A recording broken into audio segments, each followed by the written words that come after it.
오늘은 하나님의 지혜를 누가 아느냐? 하나님의 지혜는 성령으로 안다.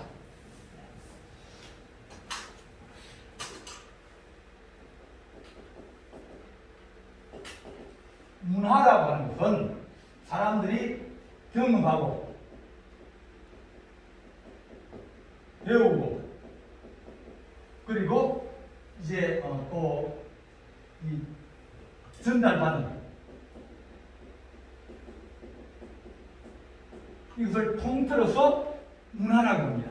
그러니까 내가 벽돌을 한 장을 쌓아서 이제 놓으면 그 다음에 그 다음 사람이 또 한 장을 쌓아 올라가고 그러면서 집을 지어 올라가는 겁니다. 내가 처음부터 놓는 것이 아니라 다른 사람들이 또 우리 조상들이 이만큼 쌓아 올라간 그 위에 내가 한 단을 더 올리거나 또 몇 개를 더 올려가는 겁니다. 그런 걸 보고 우리는 문화라고 합니다. 이것은 이 문화를 배우고 혹은 문화를 익히고 또 체험하면서 그러면서 이 문화 가운데서 사람의 지식도 나오고 지혜도 나옵니다. 사람의 지혜와 지식은 인간의 경험과 배운 것에서 비롯되어집니다. 그러니까 어떤 결과를 가지고 이제 새로운 것을 만들어가는 거죠. 어려운 일을 경험한다. 우리나라가 사스나 이럴 때 한번 크게 당했습니다. 왜냐하면 보건의료 그 시스템 자체가 약해가지고 방역이나 또 질서를 잡고 이 전염병을 잡는 일을 잘 하지 못했어요. 그래서 뭐냐면 훈련을 해야겠구나. 어떤 질병이 생겼다 하고 가정을 하고 그 다음에 어떻게 의료를 대처할 것인지 병원을 어떻게 하고 또 중증 환자 생기면 어떻게 하고 이것들을 나누어 가지고 훈련을 했어요. 우리나라가 작년에 12월 달에 코로나가 발생을 했습니다.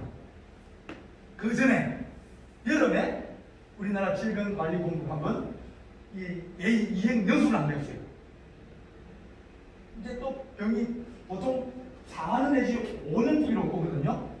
사스, 메르스, 코로나 뭐 이렇게 여러 가지 질병들이 계속 이렇게 4년, 5년마다 주기마다 와요.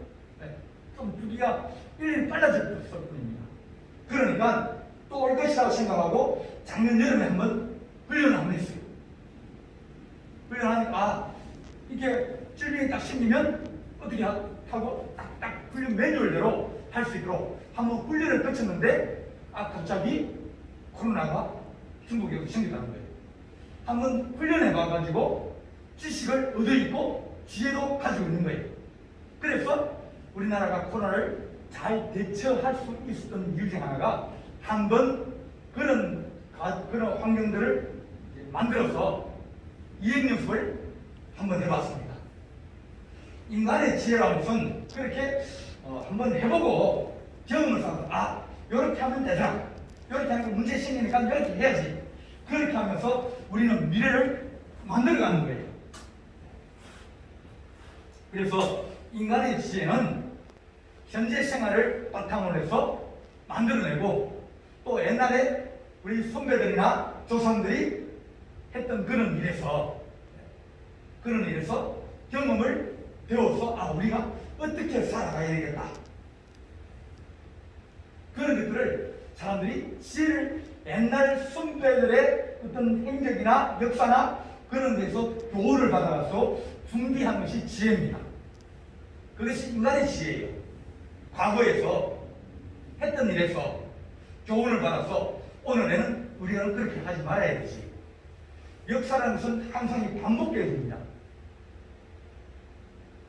10만 양명설을 얘기할 때 사람들이 10만 명이나 군대를 두냐? 그 누가 다 먹여 살리려고? 전쟁이 일어나면 한국이 다 망하거든요. 그런데 그렇게 어려움을 인민해를 당하고 난 다음에 이제 그것을 당하지 말자고 그랬는데 또 그런 일들이 우리 안에서 계속 반복되어지는, 그러니까 그 다음 다른 건 말하면 지혜를 역사 속에서 경험 속에서 얻지 못한 겁니다. 그런데 오늘 우리 이 말씀은 하나님의 지혜는 그런 것이 아니라는 겁니다. 인간의 경험이나 인간의 지식이나 인간의 어떤 이 배운 것에서 나오는 그런 지식이 아니다 그랬습니다. 자, 6절 한번 보겠습니다. 그러나 우리가 온전한 자들 중에서 지혜를 말하니 이는 이 세상의 지혜가 아니요 이 세상에서 없어질 통치자들의 지혜도 아니요. 네. 하나님의 지혜는 옛날에 유시인 장군이 어떻게 했고 옛날에 어떤 뭐 왕이 어떻게 했고 뭐 그런 여러 사람들의 그런 지혜나 지식이나 그런 것이 아니라 은밀한 가운데 있는 하나님의 지혜다. 그죠? 7절 한번 보겠습니다. 7절 다 같이 한번 읽어봅니다. 시작. 오직 은밀한 가운데 있는 하나님의 지혜를 말하는 것으로서 곧 감추어졌던 것인데 하나님의 우리의 영광을 위하여 만세전에 미리 정하신 것이라. 하나님의 지혜는 자 어떻게 은밀한 것이다. 은밀하다는 얘기는 감추어져 있다는 겁니다. 알려지지 않았다는 거예요.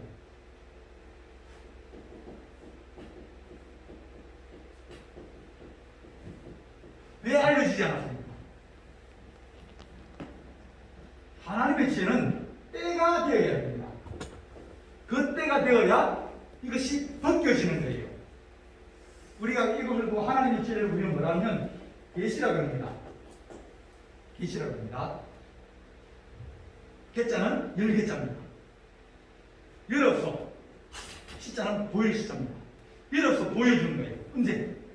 그때가 되어야 때가 이름에 때가 참에 주께서 이 땅에 오셨다. 그전에는 예수님이 메시아인 줄 몰랐어요. 그때가 되어야 하나님께서 은밀한 것 아직까지 알려지지 아니한 것들을 하나님께서 이제는 열어서 자기 백성들에게 보여주시는 것. 이것이 하나님의 지혜이다. 하나님의 지혜는 하나님의 방법과 하나님의 때가 있다. 그게 그래서 은밀한 거예요. 하나님 열어 보여주면 우리는 그것을 알 수 없습니다. 우리가 요한계시록인데 요한계시록은 요한이 마지막 때에 되어질 일들을 하나님이 말씀하신 거예요. 어떤 것들은 이미 열어서 보여주신 것도 있어요. 어떤 것들은 하나님이 이미 보여주신 것도 있습니다. 어떤 것은 아직까지 열리지 않은 때가 안 됐어요. 닫혀 있는 것도 있습니다. 그런데 그것을 억지로 풀어가다가 어떻게 됩니까? 억지로 풀어가다가 나간다 그랬어요. 대사를 줬어요. 그래서 때가 돼야 우리가 그래야 그때 그래야 하나님이 우리에게 무엇을 말씀하시는지 그게 무엇인지를 깨닫게 되지만 그것을 우리가 알기 전에까지는 기다려야 되고 줄 때는 물어봐야 되고 언제입니까 물어보면 주님이 물어봅니다. 때와 시는 누구에 있다? 아버지가 있지 너희 수 안에 있다. 그러면 은밀한 것이고 알려지지 않는데 하나님이 때가 돼야 그것을 이루어진다는 것. 그것이 하나님의 지혜다. 자, 이렇게 하나님께서 하나님의 지혜는 세상 은밀하게 알려지지 않으면 잘 보지 못한다. 그렇게 말합니다. 성경에서 보면 신앙을 얘기할 때 보통 두 종류나 세 종류를 얘기합니다. 첫째는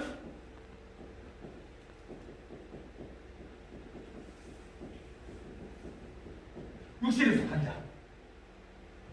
육신에 속했다는 얘기는 뭐냐면 육신은 우리가 경험하는 그런 것들, 인간이 생각하는 것들, 그런 것에 속했다는 겁니다.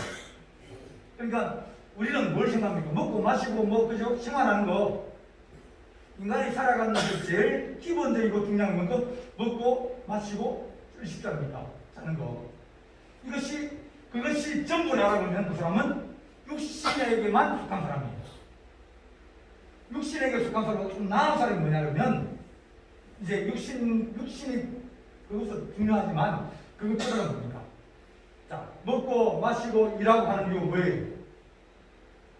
어떤 사람들은 먹고 살기 위해서 육신에 속한 사람이고 내가 먹고 마시고 일하지만 그러나 사실은 나라와 민족을 위해 일한다. 그죠? 내가 사회를 위해서 봉사한다. 똑같이 먹고 살고 그러지만 그럼 그 사람은 다르게 생각을 하고 있는 거예요. 일 자체를 어떤 사명으로 생각하고 그것을 귀하게 여기는 겁니다. 근데 그보다 더 나은 사람은 뭐냐? 내가 이 땅에서 이 나라를 위해서 희생하고 봉사하고 또 바투바 책임을 다하는 그런 것들이 결국은 뭡니까? 하나님께 영광되게 합니다. 그것이 어떤 사람은 아직 어린아이 육신에 속한 자는 어린아이에 속한 자가 있어요. 어린아이는 뭐냐면 젖만 먹는다. 그죠? 네. 어린아이는 젖만 먹는다고 했습니다.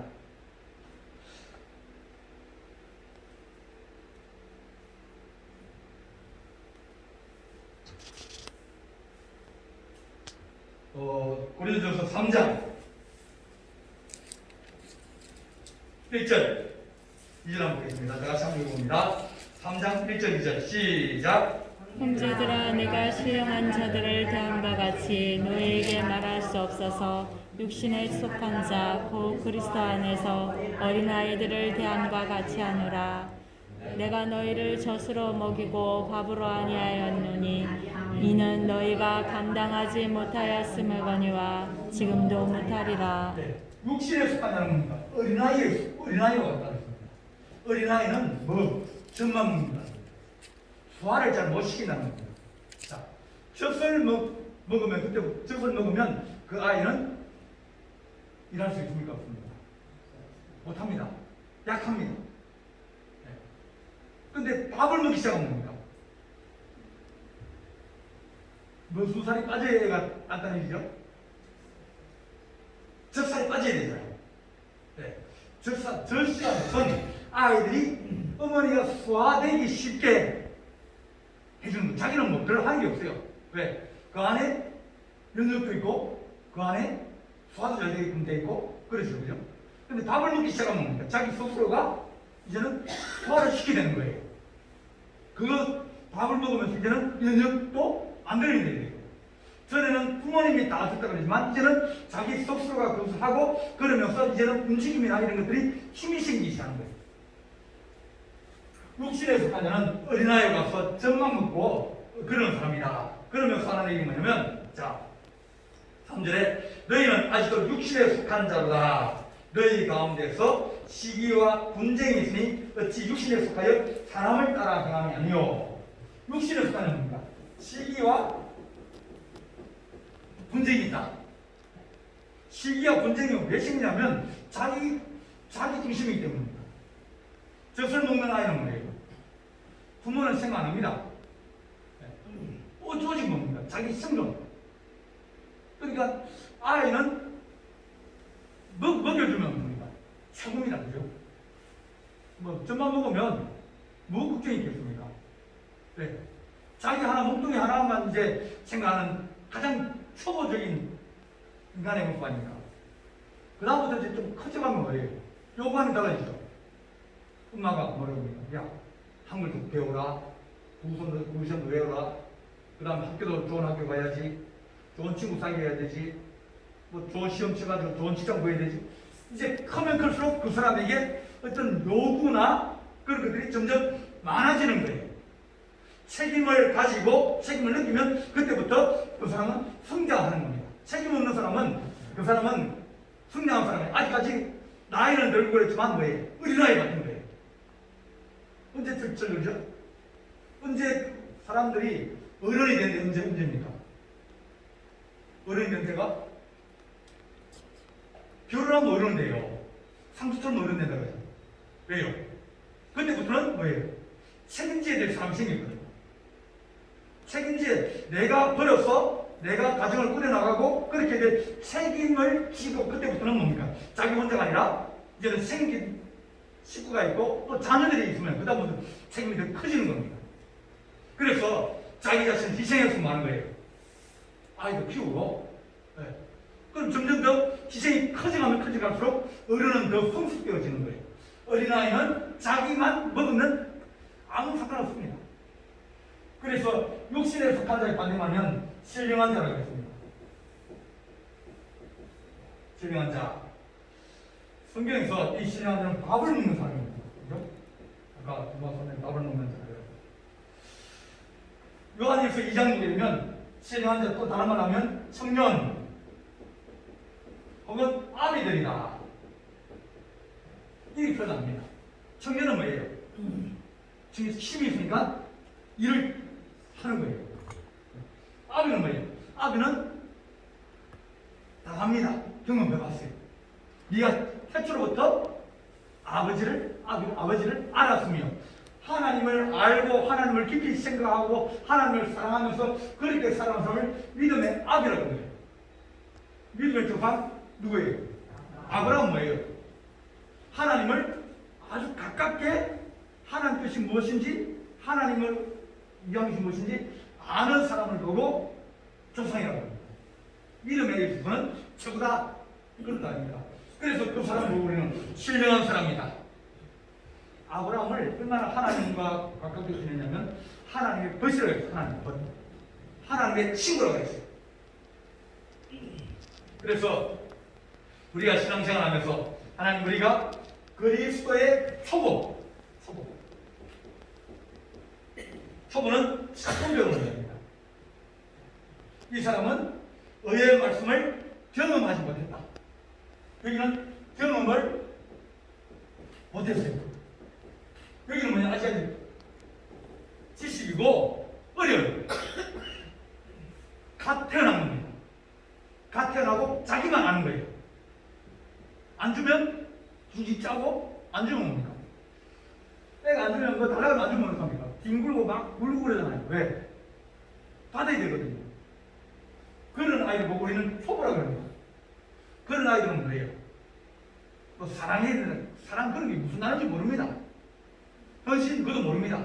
희심도 모르고요. 그래서 그 사람은 지식은 있으나 아직까지 경험은 없다. 하나님의 사랑을 말로만 듣기만 하고 뭐예요? 아직까지 경험하지 못하고 깊이를 잘 모르는 거예요. 그래서 교회에서 이 육신에 속한 사람이 많아지면 그러면 뭐가 많이 생기면 시기와 분쟁이 많이 생깁니다. 자기 것만 하는 거예요. 자기 것만 얘기하는 거예요. 그런데 신령한 자가 많이 생깁니다. 아버지가 애가 막 뭐래 그래도 아버지는 뭡니까? 다 참아낼 수 있어요. 다 견딜 수 있고요. 그래서 하나님 우리가 신령한 자가 되게 하여 주시고서 하나님 말씀을 깨닫게 하시고 이 장순한 분량에 이르려 그러면 성도들은 신앙이라는 것은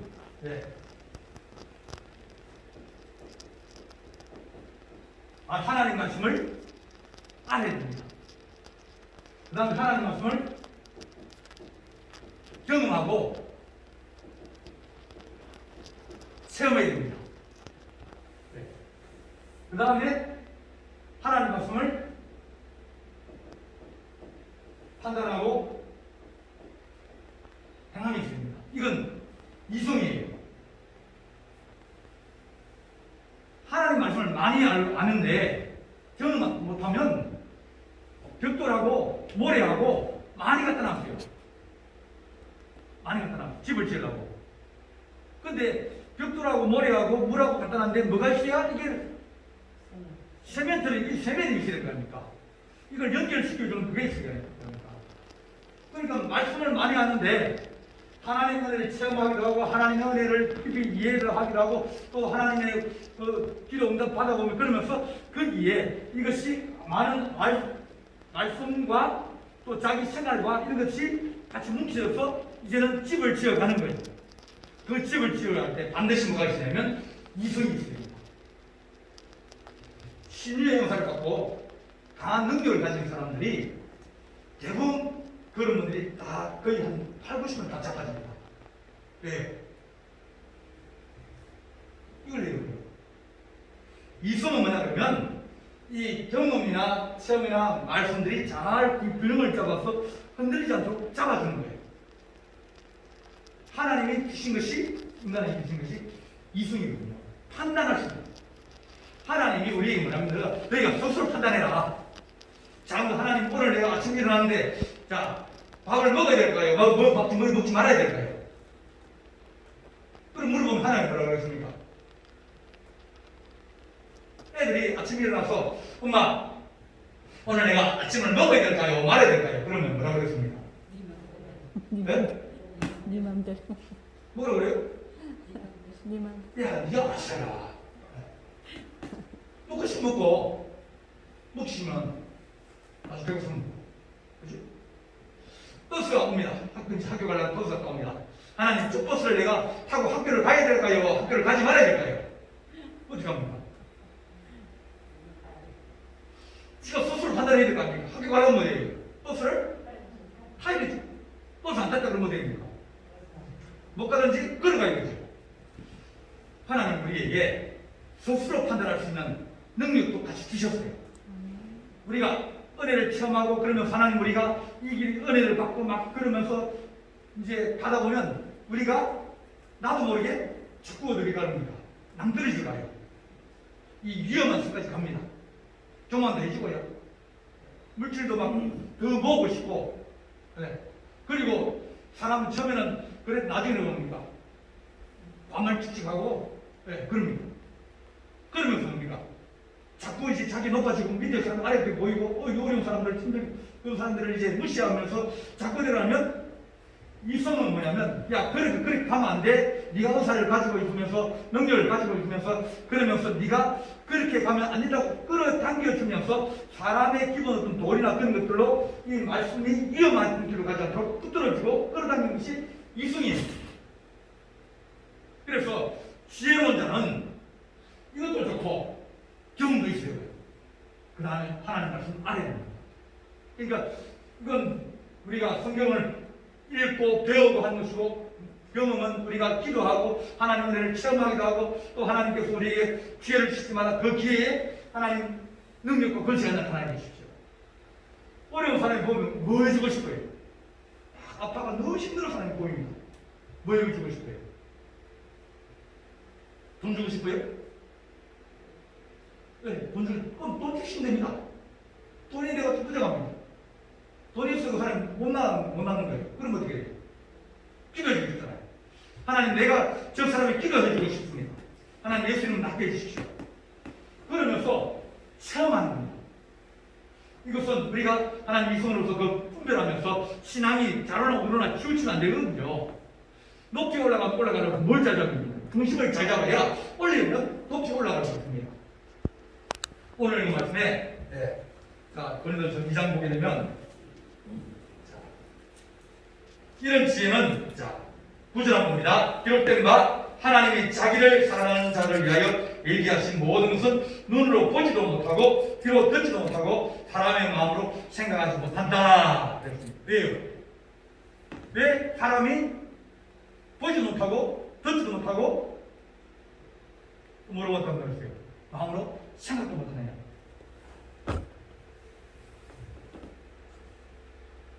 코로나 끝나면 여러분 어떤 세상이 올 것 같아요? 여러분들이 안 가봤기 때문에 모르는 거예요.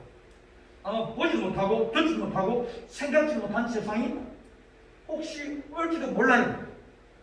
네. 그런 세상이 오면 어떻게 해서 우리가 살아가겠습니까? 하나님은 모든 일을 하나님이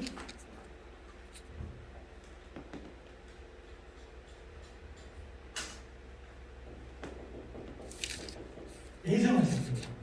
예정이라는 건 미리 정하셨단 말이에요.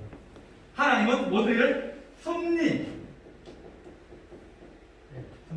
이끌어 가신다. 그러면 하나님은 뭐예요? 예수님은 언제 보낼지 하나님이 예정하고 계시면서 시간과 방법을 장소를 다 정해놓으신 거예요. 정해놓고 난 다음에 하나님 그걸 끌어갑니다. 그래 그 전에 사람은 이것을 알지도 못하고 보지도 못하고 생각지도 못한 일들이 하나님 미리 계획하고 계신 거예요. 우리를 향한 하나님의 계획을 우리가 알 수 있겠습니까? 우리의 원함도 있어 우리의 원함대로 되지 않지 않습니까? 하나님은 계획을 가지고 계신 거예요. 하나님은 뜻을 가지고 계세요. 의지, 뜻.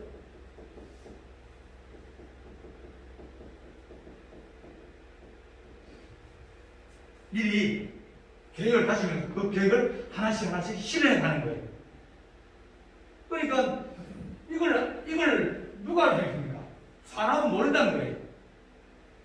사람은 모르는데, 근데 사람은 이것을 준비하면서 살아가야 될 거 아닙니까? 많은 부분들을 뭐가 미리 하나님의 성경이 뭘 통해서, 예언을 통해서 혹은 약속을 통해서 미리 말씀해 주셨어요. 근데 그게 언제인지는 모르죠. 그래서 우리가 성경을 두 권으로 나누죠. 그죠?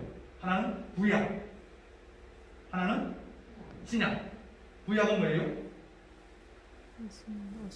첫 번째 약속이에요. 첫 번째 약속. 예끝자를 쓰거든요. 신약은 두 번째 약속, 새로운 약속. 그러니까 성경 자체가 뭐냐면 하나님의 약속의 책입니다. 하나님이 이 땅을 어떻게 이끌어 가실 거다. 하나님이 이 땅에 어떤 축복을 주실 거다. 하나님이 이 땅을 어떻게 신만하실 거다. 그 모든 것들을 하나님의 뜻과 계획과 모든 것을 예정하여 놓으시고 섭리 끌어가시면서 때가 되시면서 하나씩 하나씩 드러내 주시는 거예요.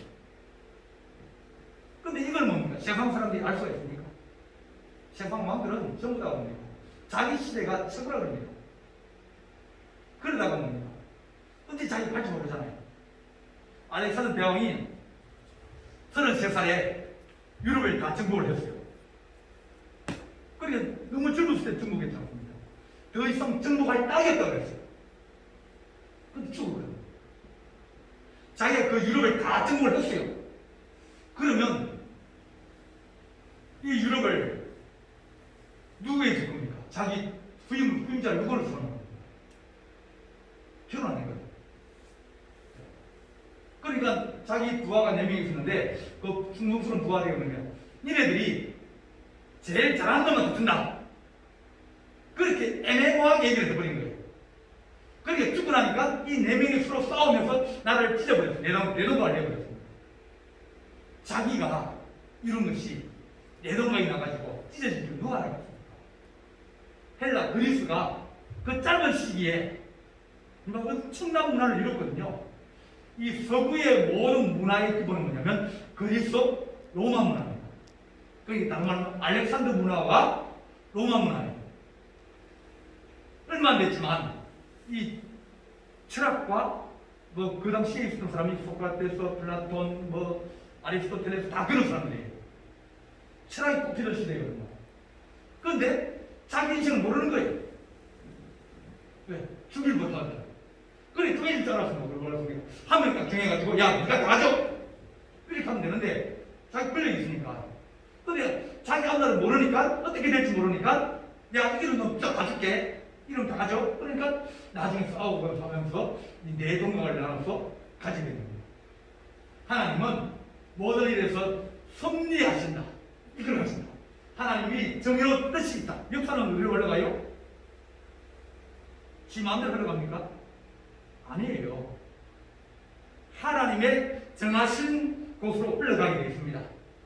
하나님이 심판하실 때까지 이 역사는 하나님이 인도하실 때, 그 인도하심에 따라서 교회가 신을 당하게 갑니다. 어려움을 당하게 돼요. 네. 마지막 때 내가 믿음 있는 자를 볼 수 있겠느냐? 주께서 말씀하셨습니다. 네. 여러분들이 지금처럼 신앙생활 어려운 시기를 만나본 적이 있습니까? 없어요. 하나님이 역사를 끌고 가시는 거예요. 하나님은 역사의 주인이시다. 하나님은 역사의 심판자시다.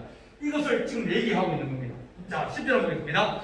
오직 하나님이 성령으로 이것을 우리에게 보이셨으니 성령은 모든 것 곧 하나님의 깊은 것까지도 통달하시느니라.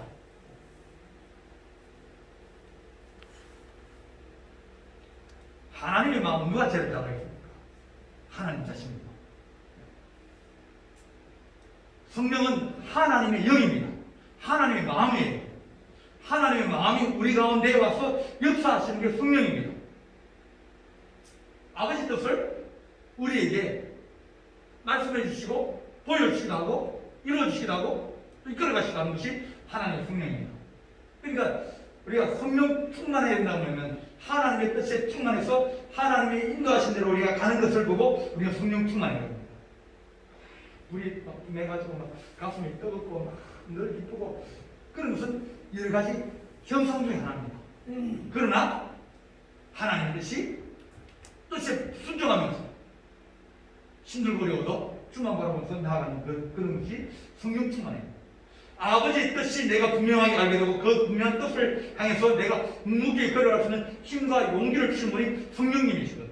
그래서 성령님이 우리에게 이 모든 것을 알려주시고 하나님의 섭리와 애정을 우리에게 알려주시는 거예요. 다음에 일어날 일들을 미리 하나님은 미리 말씀하지 않고서는 우리에게 하시는 게 없다고 했어요. 앞에 다가올리는 겁니다. 준비하니까 성령님이 우리에게 말씀하여 주신다. 사람의 일을 사람 속에 있는 영 외에는 누가 알리요? 이와 같이 하나님의 일도 하나님의 영 외에는 아무도 알지 못해요. 내 마음도 나를 잘 모를 때가 있어요. 마음에 더 깊은 곳에 있는 것이 뭡니까? 나 마음의 뿌리가 영이거든요. 영에서 솟아나는데 이 솟아난 것이 병들었으면 그 마음이 병드는 거예요. 영에서 이것에 순한 마음과 깨끗한 마음, 양심을 가지면 그러면 순한 마음이에요. 마음은 양심이라는 그런 줄기를 통해서 이 신앙이라는 뿌리를 통해서 양심을 통해서 이게 형성되어지는 게 마음입니다. 그래서 어떤 것은 빨간색도 되고 어떤 것은 노란색도 되고 어떤 것은 파란색도 되고 그렇게 마음의 색깔들이 달라집니다. 양심이라는 줄기를 통해서. 영은 뭐예요? 양심을 자꾸 자극합니다. 그렇게 하면 안 되지. 사람이 그럴 수 있느냐? 사람의 도리가 아니지. 성령은 우리에게 이것을 계속 아버지의 뜻이 무엇인지를 분별하시고 아버지 뜻대로 살아가게 하시며 하나님 뜻을 이루어가시는 것이 하나님의 영이다. 그렇게 말씀하시면서 12절에 우리가 세상의 영을 받지 아니하고 오직 하나님께로부터 온 영을 받았으니 이는 우리로 하여금 하나님께서 우리에게 은혜로 주신 것들을 알게 하십니다. 하나님 내가 이래 된 건 뭐예요? 잘 돼도 하나님 은혜고 어려워도 하나님 은혜예요. 우리가 감사함으로 받으면 그러면 버릴 게 없다는 거예요. 내가 지금 힘들어서 힘듭니다. 힘들면 그 누구한테 합소리 날 거예요? 뭐라고 할 거예요? 그걸 이길 수 있는 방법은 감사하는 방법밖에 없어요. 누구에게? 나를 때린 사람한테요? 나를 속여가지고 내 재산 다 홀가닥 다 삼켜버린 그 사람한테 감사해요? 어디 감사해요? 은소 같은데. 근데 하나님이 나를 더 연단시켜요. 나를 이렇게 지내겠구나. 하나님 내가 이 구덩이에서 나를 건져주옵소서. 그렇게 하나님의 영 외에는 우리가 우리의 자신을 이렇게 세울 수 있는 방법이 없고 우리가 하나님의 영을 받아서 하나님 뜻을 따르고 주님의 뜻을 이 세상에 이루는 것이 우리의 삶의 인생의 목적이 되게 해주십시오. 그래서 영적인 일은 영적인 것을 분별하고 육적인 일은 육적인 일. 그래서 모든 일을 다 영적으로 분별하면 그러면 안 됩니다. 영적인 일이 있어요. 육적인 일이 뭐예요? 육적인 일은 육적인 일을 분단하는 거예요. 그래서 어떤 사람은 말합니다. 자, 병은 다 어디서 왔습니까? 어떤 사람들이 병은 전부 다가 마귀가 준 거다. 제로부터 왔다. 그렇게 얘기를 하면서 해결하고 얘기하는 그런 부흥강사님들이 있어요. 그렇지 않아요. 내가 실수해가지고 다치는 경우도 있고요. 내가 조심 안 해서 다치는 경우도 있고요. 또 하나님 이것처럼 하나님이 시험하시려고 우리를 더 강건하게 하시려고 하나님 의를 드러내려고 나를 사용하신 경우도 있어요. 또 어떤 경우는 정말 악한 마귀가 우리에게 병을 줄 수도 있어요. 내 마음이 약해지고 또 내가 막 그러면 마음이 약해지면 질병이 들어오죠. 육은 육이요 영은 영이니 우리가 그런 새롭게 생각했던 것을 내가 이상하게 여기지 말라. 하나님 우리가 하나님 성령에 충만하게 해주십시오. 하나님 우리가 육적인 생각으로 우리가 넘어져서 다리를 다쳐도 하나님 은혜로 말미암아 우리가 다시 회복되어지기 원합니다. 어떤 이유 우리가 잘못을 했던 혹은 우리가 죄로 잘못했던 하나님 뜻이 어떻게 하든 뭡니까? 회복되어야 되는 건 똑같은 거예요. 결국은 그런 거예요. 하나님 은혜, 하나님 도우심으로 이기게 해주십시오. 결론은 뭐예요? 결론은 하나님께로 가야 이때까지 모든 일들이 다 뭡니까? 하나님이 한꺼번에 받을 수 있는 거예요. 우리 하나님, 그것이 하나님의 지혜다. 네. 하나님의 지혜는 영으로 우리가 구분할 수 있고 그 영으로 구분함으로 말미암아서 우리 하나님 뜻이 무엇이 분별하면서 하나님 우리 안에서 시기와 질투가 생기지 않게 하시고 하나님이 우리에게 야고보서에서 하신 말씀을 하면 네. 너희가 선함으로 말미암아 하나님의 지혜를 보이라. 세상의 죄는 마귀의 죄는 뭐예요? 사랑스럽고 수하고 그리고 군대고 화내고 그것은 세상으로부터 본 것이다. 야고보에서 분명히 그렇게 얘기합니다. 하나님 우리가 하나님의 지혜를 선함으로 보이게 하여 주십시오. 믿음으로 보이게 하여 주십시오. 하나님 우리가 하나님의 뜻이 뜻과 섭리가 우리가 무엇인지 깨닫게 해주십시오. 내가 왜 여기 있느냐? 우리가 여기 있는 이유가 다 있을 거예요. 그죠? 나도 여기 보내고 하나님 보냈고 여러분 하나님이 다 보낸 거 아닙니까? 보내서 하나님 시험 거 아닙니까? 그러면 하나님 우리가 하나님의 섭리가 있고 하나님의 계획이 있고 하나님 뜻과 있고 의지가 있는데 그 뜻과 의지를 우리가 분별하고 우리가 그것을 이룰 수 있는 은혜가 우리 안에 있게 해주십시오. 그게 우리의 믿음입니다. 그게 하나님의 지혜를 알아가는 성령의 충만한 자세예요. 그래서 하나님 우리에게 육에 속한 사람 자꾸 늘 시기하고 질투하고 싸우고 막 그렇게 하기보다는 이제 좀 어른이 돼서 좀 그래도 속이 좀 상해도 그냥 삼키고 또 책임감 느끼고 또 지식도 하고 봉사도 하고 그렇게 살아갈 수 있는 그런 그리스도인 되게 해주십시오. 우리가 육신에 속한 자가 아니라 신령한 자가 되어서 하나님 뜻을 이룰 수 있도록 우리에게 은혜를 다하여 주십시오. 그렇게 기도하는 우리 귀한 성도들 되시기를 간절히 바랍니다. 기도를 하시겠습니다. 사랑의 하나님 아버지, 우리가 육계에 속하여서 우리의 주장만 하고 우리의 것만 탐을 내다가 소란스럽고 시기하고 질투하며 또 당을 치고 그런 것이 아니라 그리고 우리가 하나님 그리스도께서 세우신 뜻과 의지를 알게 하시고 또 성령의 충만한 말미암아 우리의 참고 견디내야 하시며 희생과 봉사를 통해서 주의 뜻을 이루기를 원합니다. 하나님 아버지, 우리가 희생하고 봉사하고 헌신할수록 우리에게 필요한 것을 채워주시고 때를 따라서 주의 귀하신 은혜로 우리의 기도를 응답하여 주셨으며 우리가 힘과 용기를 얻을수록 우리의 삶에 주의 역사가 일어나기를 간절히 바라옵고 이 모든 말씀 우리 주 예수 그리스도의 이름으로 간절히 기도하옵나이다. 아멘.